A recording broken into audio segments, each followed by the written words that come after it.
Hello everyone. ఈరోజు topic ఏంటంటే suicide tendency గురించి మాట్లాడుకుందాం. సూసైడ్ టెండెన్సీ అనేది ఎవరిలో వస్తుంది? అది ఒక మానసిక రుగ్మతన లేక యాక్సిడెంటల్గా జరిగేదా అని అంటే నేను రెండు వాటికి కారణాలనే చెప్తాను. మానసిక రుగ్మతలు అనేది బై బర్త్ అనేది ఎవరికీ ఉండదు. అది వాళ్ళు జీవించే నిత్య జీవితంలో ఎదురైన సమస్యలు, ఎదురుదెబ్బలు, వాళ్ళకి కావాల్సింది అందనప్పుడు వాళ్ళు ఏంటి అంటే అదే విషయం మీద ఆలోచిస్తూ మానసికంగా కుంగిపోవడం జరుగుతుంది. కుంగిపోయిన తర్వాత వాళ్ళకి ఏదైతే అనుకున్న అచీవ్మెంట్ జరగదో లైఫ్లో, అప్పుడు సూసైడ్ టెండెన్సీకి దారితీస్తారు వాళ్ళు. అంటే సూసైడ్ చేసుకోవాలి, ఇంకా నాకు ఈ భూమి మీద అవసరం లేదు, ఈ వ్యక్తులకి నా అవసరం లేదు, లేకపోతే ఈ వ్యక్తులు ఎవరు నాకు సంబంధించిన వాళ్ళు కాదు, నాకెవరు సపోర్ట్ చేయరు అన్న నిస్సహాయ స్థితిలో ఉండి చనిపోవాలనే ఆలోచనకు వస్తారు. ఇంకొకటి ఏంటి అంటే మానసిక రుగ్మతలు అనేది అంటే కొన్ని డిజార్డర్స్ ఉంటాయి. పర్సనాలిటీ డిజార్డర్ కావచ్చు, స్కిజోఫ్రీనియా కావచ్చు, ఇట్లా చెప్పుకుంటూ పోతే చాలా డిజార్డర్స్ ఉంటాయి. ఆ డిజార్డర్స్తో కూడా వాళ్ళకి ఆ సూసైడ్ టెండెన్సీలో ఉండడం జరుగుతుంది. డిజార్డర్స్ కంటే ఎక్కువ కూడా పరిస్థితులు అంటే మన వారి చుట్టుపక్కల జరిగే పరిస్థితులు ఏవైతే ఉన్నాయో వాళ్ళని ఆత్మహత్య ప్రయత్నానికి ప్రేరేపిస్తాయి. మరి వాళ్ళు ఆత్మహత్య ప్రయత్నంలో ఉన్నారని చెప్పేసి మనం గుర్తించడం ఎలా? దాన్ని నుంచి వాళ్ళు బయటికి రావాలి, వాళ్ళు ఓవర్కమ్ చేయాలి అని అంటే మనవంత సహాయం మనం ఎలా చేయాలి, వాళ్ళకి ఎలాంటి సపోర్టేషన్ ఇవ్వాలి అనేది ఇక్కడ సబ్జెక్ట్. అయితే వాళ్ళు ఆత్మహత్య ప్రయత్నాలు చేస్తున్నప్పుడు మనకి కొన్ని ఇండికేటర్స్ ఇస్తూ ఉంటారు వాళ్ళు. ఎట్లా అనంటే, నా అవసరం ఎవరికి లేదు, ఇంకా నేను ఉండాల్సిన అవసరం లేదు, నేను లేకపోతే అందరూ బాగుంటారు అనేటి ఇట్లా అంటే పొంతన లేని సమాధానాలు, అవసరం లేని సబ్జెక్టులోకి వచ్చి వాళ్ళు ఏదో మాట్లాడుతూ ఉంటారు. అప్పుడు ఏంటి అని అంటే మనం క్యాచ్ చేయాలి, సంథింగ్ ఈజ్ రాంగ్, వీళ్ళు ఏదో ప్రాబ్లంలో ఉన్నారు, వీళ్ళు సూసైడ్ టెండెన్సీలో ఉన్నారు అని మనం గుర్తించి వాళ్ళని ప్రైవేట్గా మనం కూర్చోబెట్టి, నైబర్స్ కావచ్చు, రిలేషన్స్ కావచ్చు, ఎనీవన్ మనకు సంబంధించిన సంబంధికులు ఎవరైనా, వాళ్ళకి మనం ఉన్నామని చెప్పేసి ఒక భరోసాను కల్పించి వాళ్ళ మనసులో ఉన్న విషయాన్ని నేను నీకు కొంతవరకైనా సాల్వ్ చేయగలుగుతా, సరే ఓకే నీకు నచ్చినట్టు నువ్వు చేస్తూ నీ ప్రాబ్లం ఏంటి చెప్పు అని అన్నప్పుడు వాళ్ళు ఖచ్చితంగా నాకు ఇలా చనిపోవాలనిపిస్తుంది, అట్లాంటి సన్నివేశం నాకు బతకాలని అనిపించలేదు అనేది క్లియర్ కట్గా చెప్తారు. అట్లాంటి సందర్భంలో మనం ఏం చేయాలంటే వాళ్ళకి నచ్చ చెప్పడం కాదు, ఇది జరగదు అది జరగదు అని చెప్పేసి వాళ్ళకి నచ్చ చెప్పే ప్రయత్నం ఎప్పుడు కూడా చేయకూడదు.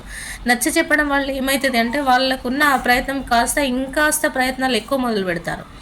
ఓకే, వాళ్ళు ఏ ప్రాబ్లంతో బాధపడుతున్నారు, ఏ ప్రాబ్లంలో వాళ్ళు సఫర్ అయ్యారు, చనిపోవాలి అనే ఇంటెన్షన్ వాళ్ళకి ఎందుకు వచ్చింది, దాన్ని ఓవర్కమ్ చేయాలి అని అంటే మనం ఏం చేయాలి, వాళ్ళు మనకు ఒక ప్రాబ్లం ఖచ్చితంగా చెప్తారు. ఆ ప్రాబ్లం చెప్పి ఆ ప్రాబ్లం వల్లనే చనిపోవాలనే ఆలోచనకు వచ్చినాను అనేది క్లియర్ కట్గా మనకు చెప్తారు. చెప్పినప్పుడు ఆ ప్రాబ్లంలో రిలేషన్స్ ఉండొచ్చు, ఫ్రెండ్స్ ఉండొచ్చు, వాళ్ళు చేసే ఉద్యోగం కావచ్చు, ఫైనాన్షియల్ స్ట్రగుల్స్ కావచ్చు, లేదా వాళ్ళు ఆల్కహాల్ అడిక్ట్ అయ్యి ఉండొచ్చు, ఇంకా సంథింగ్ ఎక్స్ట్రా మ్యారిటల్ ఎఫర్స్ అయ్యి ఉండొచ్చు, సస్పెక్టింగ్ క్యారెక్టర్స్ అయ్యి ఉండొచ్చు. ఇట్లాంటి అన్నీ ఎనీవన్ రీజన్ ఏదైనా కానీ వాళ్ళు అందులో ఉన్న డిప్రెషన్ నుంచి బయటికి రావాలి అని అంటే వాళ్ళ చుట్టూ ఉన్న పరిస్థితులు, కుటుంబము, ఫ్రెండ్స్, నైబర్స్ ఎవరైతే ఉన్నారో నువ్వు ఇలా అని చెప్పేసి వాళ్ళకి ఎత్తిపడవకుండా వాళ్ళని ఎప్పుడూ ఒక బిజీ లైఫ్లో ఉంచాలి. అంటే తను లోన్లీనెస్ ఎక్కడైతే ఉంటారో వాళ్ళ ఉన్న లోన్లీనెస్ నుంచి బయటికి తీసుకొచ్చి వాళ్ళకు ఒక బిజీ షెడ్యూల్ అనేది క్రియేట్ చేయాలి. అంటే వాళ్ళని ఒక మంచి ఫ్యామిలీ మెంబర్స్ అయితే వాళ్ళతో ఎక్కువ టైం స్పెండ్ చేయడము, వాళ్ళకంటే ఒక ప్రత్యేకించి ప్రియారిటీ ఇవ్వటము.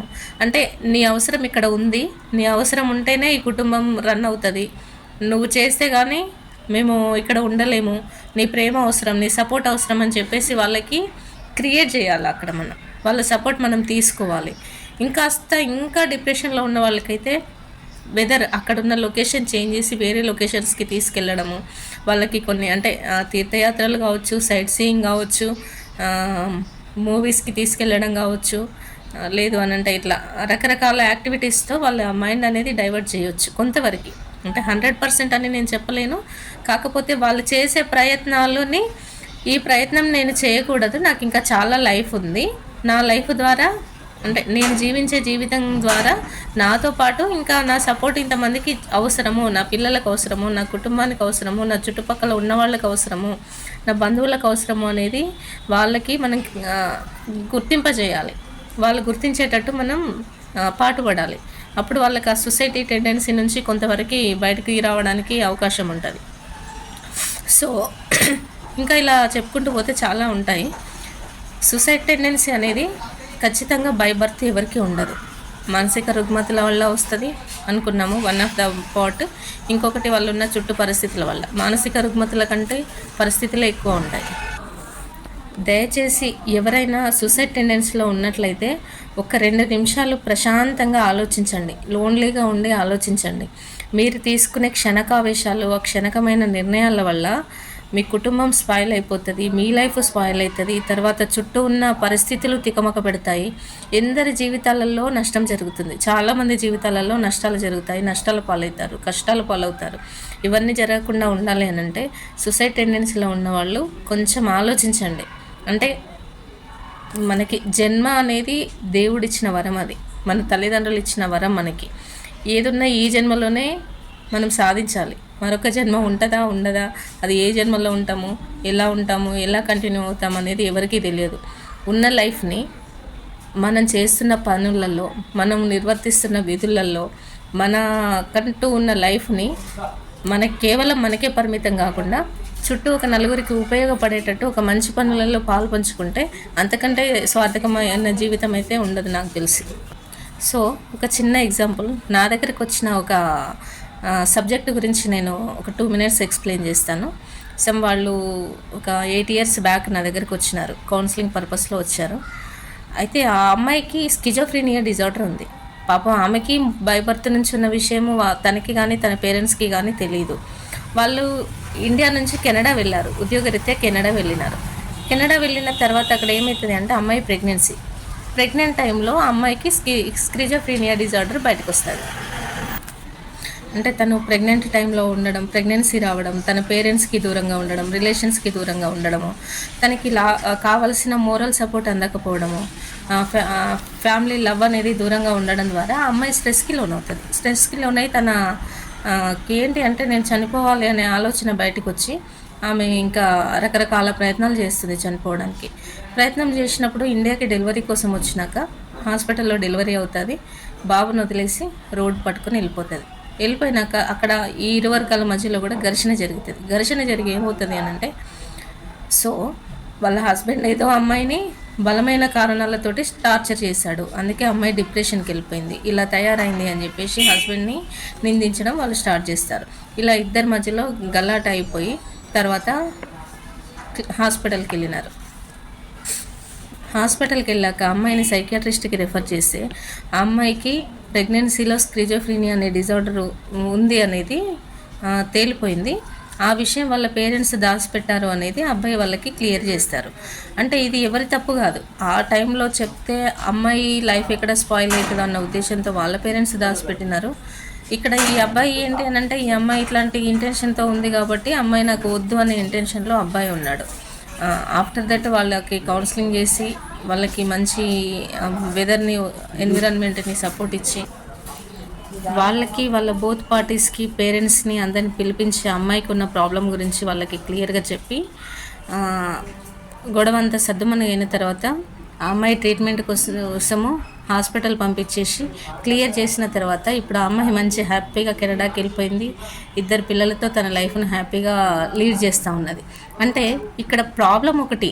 సో జనరల్గా మన చుట్టుపక్కల జరిగే విషయం ఏంటి అని అంటే, ఒక ప్రాబ్లంతో ఒకరు బాధపడుతున్నారు అని అంటే ఆ ప్రాబ్లమ్ని దాన్ని క్లియర్ చేయడానికి ప్రయత్నాలు చేయకపోగా ఎక్కువ చేయడం కోసమే ఈ పేరెంట్స్ కావచ్చు, చుట్టుపక్కల వాళ్ళు అందరూ ఇన్వాల్వ్ అయ్యి ఆ ప్రాబ్లమ్ని ఎక్కువ చేస్తూ ఉంటారు. దయచేసి అలాంటిది చేయకుండా ఎక్కడైతే ప్రాబ్లం ఉందో దానికి గల కారణాలను వెతుక్కొని బోత్ పార్టీస్, అమ్మాయి వాళ్ళైనా అబ్బాయి వాళ్ళైనా పేరెంట్స్ అయినా లేదు వైఫ్ అండ్ హస్బెండ్ వాళ్ళు అర్థం చేసుకొని వాళ్ళకున్న సమస్య ఏదైతే దాన్ని క్లియర్ చేసుకోవడానికి ప్రయత్నం చేయండి. సూసైడ్ టెండెన్సీ మాత్రం చేయకండి దయచేసి. ఖచ్చితంగా అట్లాంటి ఆలోచన ఉంటే మీరు చెప్పండి, మీ దగ్గర స్నేహితులకు కావచ్చు, మదర్కి కావచ్చు, ఫాదర్కి, పేరెంట్స్కి, ఇంకెవరికైనా మరీ మీకు బెస్టీస్ ఉంటే వాళ్ళకి షేర్ చేసుకోండి మీ ప్రాబ్లమ్ని. అలాంటి వాళ్ళు ఎవరైనా షేర్ చేసుకున్నప్పుడు కూడా మీరు ఏదో అది చెప్తుంది, వాళ్ళు చెప్తున్నాడు, పిచ్చుకు తలుగుస్తున్నారు అని చెప్పేసి దాన్ని అవాయిడ్ చేయకండి. ఎప్పుడు కూడా అవాయిడ్ చేయడం ద్వారా మనము ఒక నిండు ప్రాణాన్ని బలి తీసుకున్న వాళ్ళం అవుతాం. వాళ్ళ కోసం కొంత టైం కేటాయించండి, వాళ్ళ ప్రాబ్లమ్ని తెలుసుకోండి, వాళ్ళకి కాస్త మోరల్ సపోర్ట్ ఇవ్వండి. Thank you.